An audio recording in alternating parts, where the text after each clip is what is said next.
16-word formula called a mantra. The mantra is meant to lock the mind and keep it from being distracted and wandering from one sense object to another. Right now our minds are very easily distracted.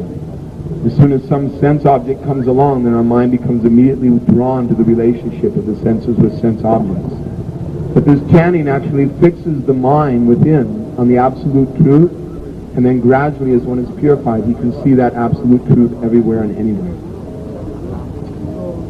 Apart from the beautiful meaning of the mantra in this way, the chanting is also meant to free our consciousness from all misconceptions of ourselves. And this is a very important quality of this mantra chanting, that if people in the world would take up this chanting, then there'd be no such thing as American or Indian, as black or white, as Christian, Jew, man or woman, young or old, happy or sad, or any of these bodily designations that cause enmity between one another.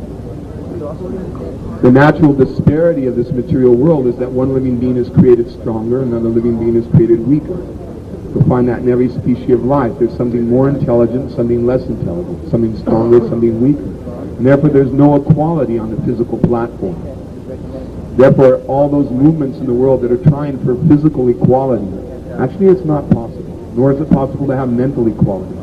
Because the nature of this material world is not equality, it's just the opposite. There must be disparity.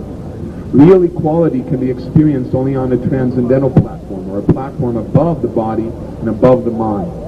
And that realization of the equal consciousness of all creatures is not only true of human beings, but that includes plants, animals, trees. Even this earth has its own individual consciousness and should be respected. So, this real humanitarian attitude, or this real attitude of brotherhood, extends beyond the limits of human beings into all species of life.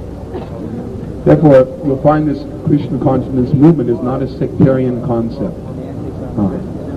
It includes all aspects of the teachings of Christ, of Lord Buddha, of Muhammad. You'll find any great saintly person's teachings are already included within this book over here called the Bhagavad Gita.